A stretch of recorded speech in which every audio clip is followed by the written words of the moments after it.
A graça e a paz do Senhor Jesus Cristo, amados irmãos. Hoje é a ministração que eu vou fazer desse estudo, que é o penúltimo estudo, baseado à família. O que eu chamei de projeto de família abençoada. Eu ministro desde o dia 4 de maio. E vamos entrar para os dois primeiros segunda-feiras do mês de junho. Hoje, baseado em Colossenses 3:20, o título da mensagem é Deus deixou conselho aos filhos. Vejamos, oremos primeiro. Amado Pai, eterno Deus, glorioso Senhor Jesus, neste momento eu te peço que me ajude na ministração desse estudo da Tua Palavra voltado à família, pois, Pai, precisamos entender, compreender e principalmente praticar, pois esta prática é às vezes muito difícil para nós e precisamos entender, Pai. Precisamos de fato compreender, Pai, para poder praticar em prol das duas instituições sagradas que o Senhor criou, o casamento e a família. Em nome de Jesus, nos ajude. Amém. Vamos lá, Colossenses capítulo 3, verso 20 diz assim: Vós filhos, obedecei em tudo vossos pais, porque isto é agradável ao Senhor. Bem, família sempre foi ideia de Deus. É uma instituição sagrada criada por Ele, e para esta instituição Ele deu ordens. Vejamos isso de uma forma sucinta. Em Gênesis capítulo 12, verso 24, Deus deu ordem ao homem para que ele se apartasse da sua família. Ele deu a segunda ordem ao homem, dizendo para se unir à sua mulher. Ele deu a terceira ordem ao homem para ser com esta mulher uma só carne. Para essa família e essas ordens serem obedecidas, Deus, em Gênesis capítulo 12, verso 21 e 22, faz esse homem criado por Deus, o primeiro ser humano, adormecer e tira uma costela, isso é, tira da sua lateralidade parte dele, para fazer um ser humano para ele.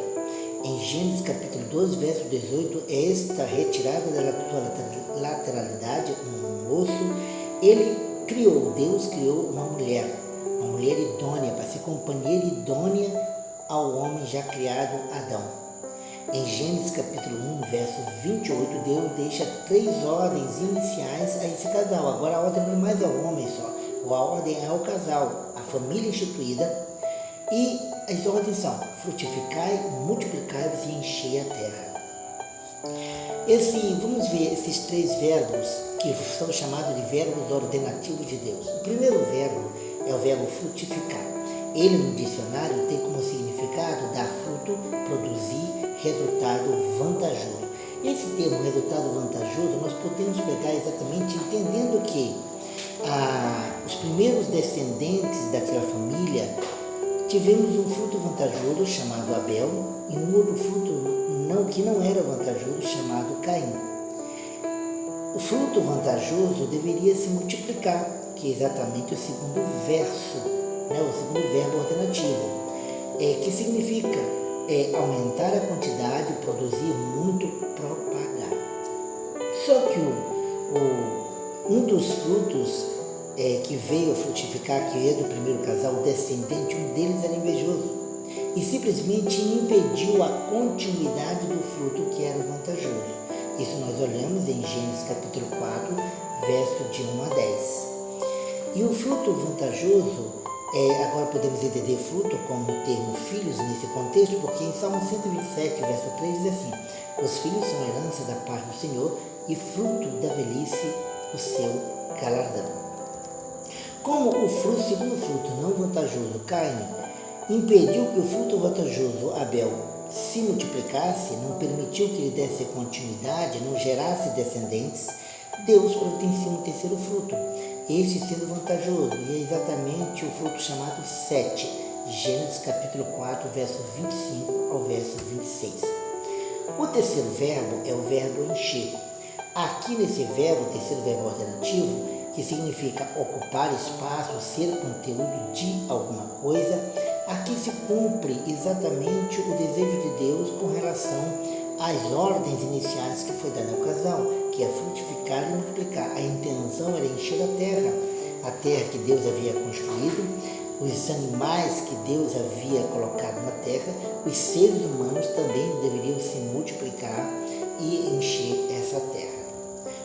Ainda no Gênesis verso 21, capítulo 1, verso 28, ainda tem duas ordens finais desse verso, que é sujeitar e dominar. Esses dois verbos não estão relacionados de ser humano para com ser humano. Se nós olharmos o verso lá, e você pode analisar, nós veremos que esses dois verbos, sujeitar e dominar, está relacionado do ser humano para com a terra, do ser humano para com a natureza, do ser humano para com a criação, ao restante da criação de Deus na terra, os animais, os vegetais, para que ele tomasse de conta e administrasse para Deus. Com relação aos filhos, em Êxodo capítulo 20, verso 2, Deus deixa o primeiro mandamento com promessa aos filhos. Ele diz assim: honra o teu pai e a tua mãe, para que se prolongue os teus dias na terra e o que o Senhor Deus te dá.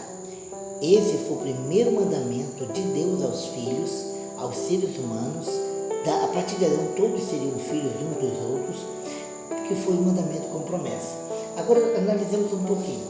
Em Êxodo capítulo 20, verso 12, Moisés deu esse mandamento que foi dado a ele no Monte Sinai, no ano aproximadamente de 1491 antes de Cristo, tá?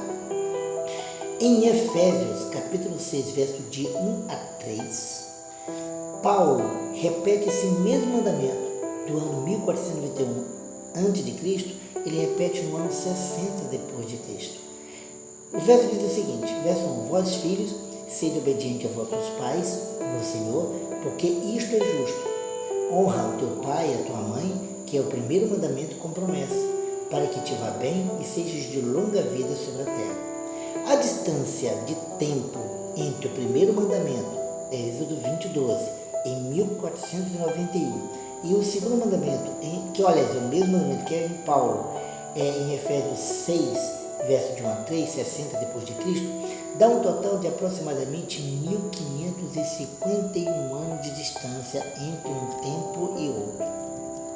De Moisés até a época atual, lá do ano de 1491 antes de Cristo, até a nossa época em que estamos vivendo, dá um total de 3.511 anos de existência. Eu quero chamar a atenção com essa distância de tempo para um mandamento, desde aquela época até o presente momento.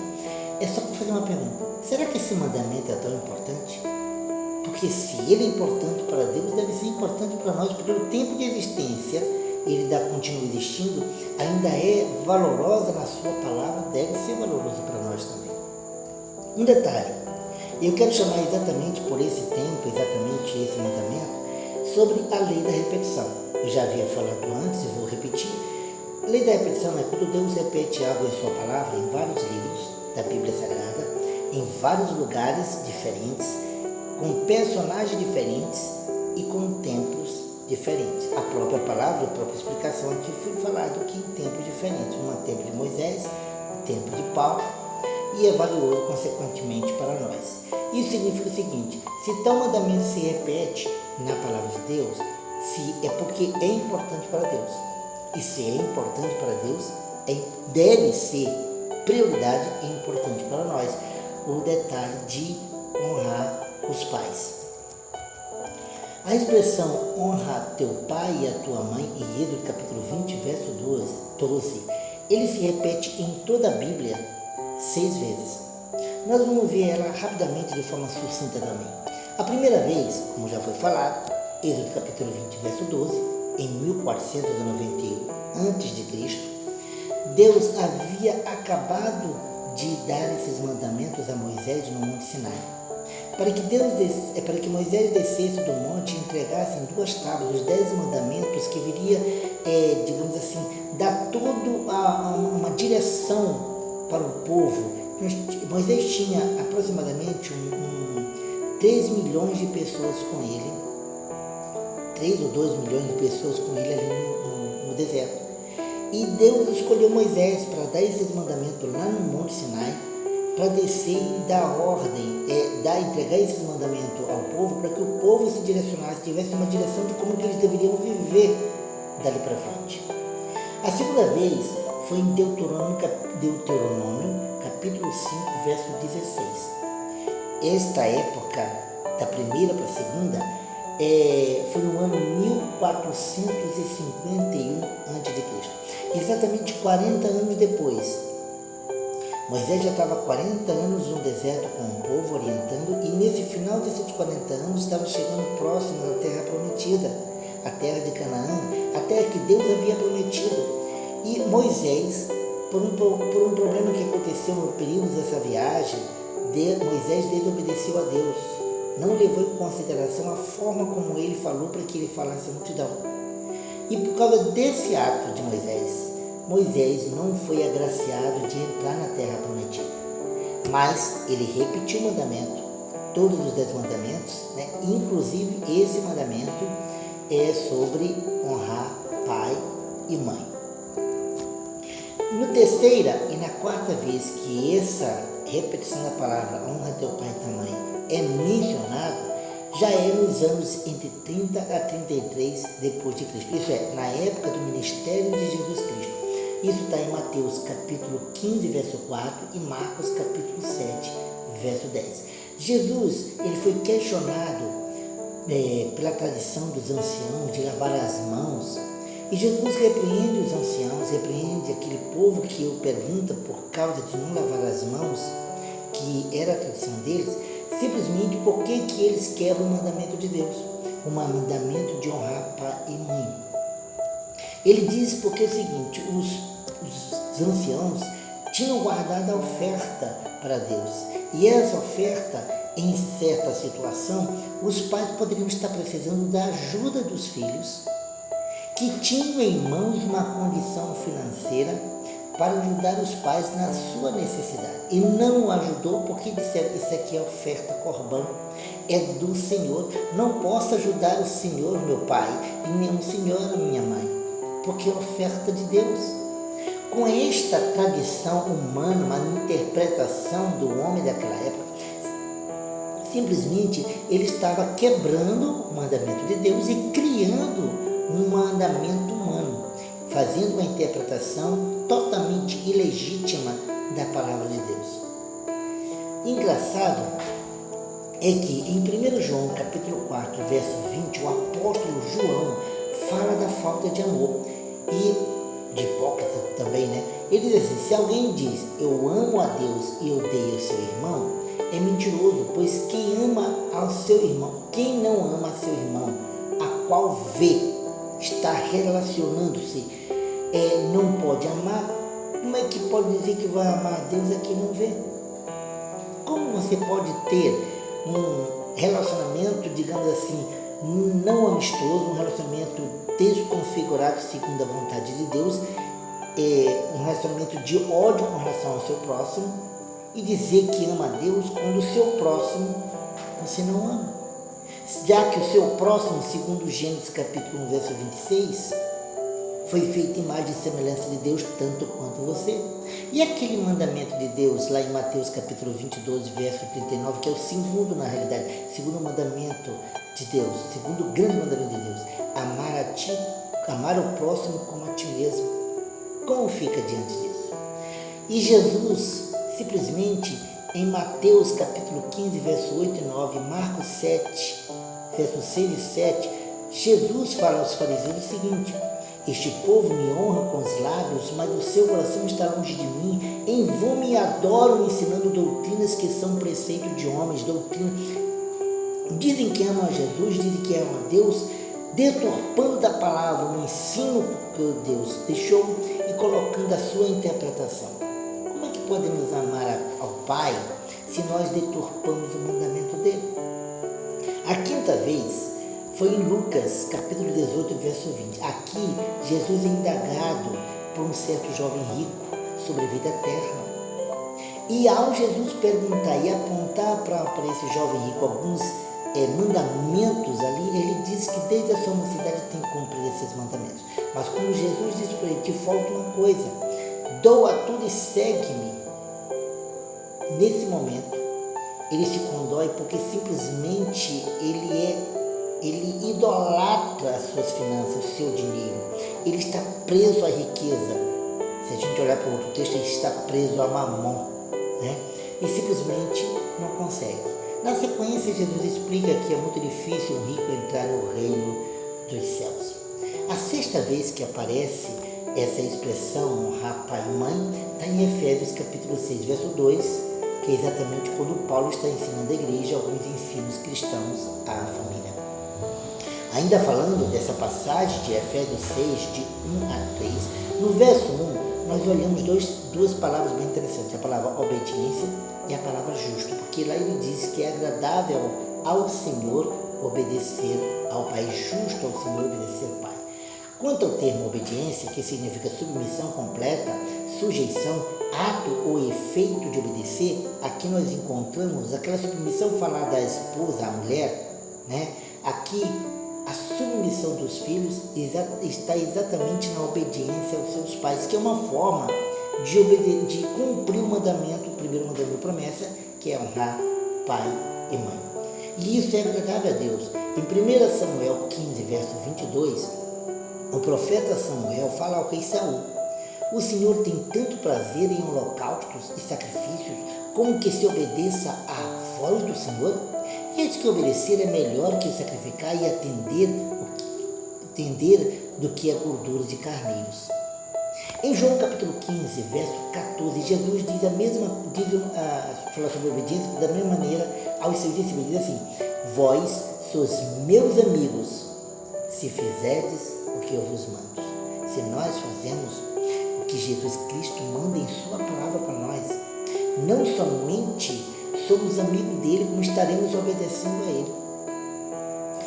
1 João capítulo 15, verso 14, essa palavra. A palavra justiça, que está em Efésios capítulo 6, verso 1, significa no dicionário aquilo que cabe a cada indivíduo, tanto como direito como dever. Aqui se apoia, ou então aquilo que se apoia em boas razões. Isso está no dicionário. Paulo disse que é justo diante de Deus honrar os pais. Em Provérbios capítulo 23, verso 22, o rei Salomão deixou escrito, ele diz o seguinte: ouve a teu pai que te gerou, e não desprezas a tua mãe quando vier a envelhecer. Esse tema é interessante porque a velhice nos tempos atuais ela está sendo muito desprezada pelos filhos. Não valorizamos mais os pais, a gente não respeita, porque os conselhos dele não têm mais valor pelo fato da sua idade. Nós menosprezamos, muitos filhos menosprezam os conselhos dos pais por conta da sua velhice. Parece que eles não têm mais senso do que falam. Olha só uma nota bem interessante que a Bíblia fala sobre o direito e deveres dos filhos, dos pais e dos avós. Em 1 Timóteo, capítulo 5, verso 4, a palavra de Deus diz: mas se alguma viúva tiver filhos ou netos, aprendam eles primeiro a exercer piedade, que significa amor, para com a sua própria família, e a recompensar seus progenitores, porque isto é agradável a Deus. Enquanto Efésios 6:1 diz que obediência e justiça é justo a Deus, aqui diz que fazer essas coisas é agradável a Deus. E ele explica através de 1 Timóteo capítulo 5, verso 4, sobre a obrigação exatamente dos netos e dos filhos com relação àqueles que são idosos e principalmente se eles forem viúvos. Em 1 Timóteo capítulo 5, verso 4, fala de cuidar dos pais e dos avós, além de recompensá-los. Cuidar dele é uma forma de recompensar pelo que eles fizeram conosco quando criança. Tá? Em 1 Timóteo, capítulo 5, verso 8, declara a condição dos filhos que negligencia esse mandamento do verso 4. Diz o seguinte: se alguém não cuida dos seus, e especialmente da sua família, tem negado a fé e é pior do que a entrega. Diante disso, adianta dizer que é cristão? Será que adianta? Tá? Até a Constituição Federal, que é um documento, a Carta Magna do país, documento secular, fala também sobre a obrigação e deveres dos pais e dos filhos. Diz assim, no artigo 229, os pais têm o dever de assistir, criar e educar os filhos menores, e os filhos maiores têm o dever de ajudar e amparar os pais na velhice, carência ou enfermidade. Para finalizar, Provérbios 17, verso 6. O rei Salomão diz: coroa dos velhos são os filhos dos filhos, e a glória dos filhos são os pais. Coroa dos velhos são os filhos dos filhos, isso é, netos são as coroas dos avós. E a glória dos filhos são os pais, mais motivos para honrar. Vamos orar, vamos orar que Deus nos ajude. Glorioso Pai, meu eterno Senhor Jesus, obrigado por esse pequeno e breve estudo sobre a família, sobre cada conselho que o Senhor deixou para cada membro da família. Já vimos, Pai, o conselho aos homens, conselho às mulheres, conselhos aos filhos. Ó Deus, e nos ajuda a entender e compreender o que Tu queres para conosco, para com essas duas instituições. Que venhamos ter no nosso coração, Pai, que essas duas instituições é a base de todo o amor que o Senhor quer para conosco e de nós para com o nosso próximo. Em nome de Jesus.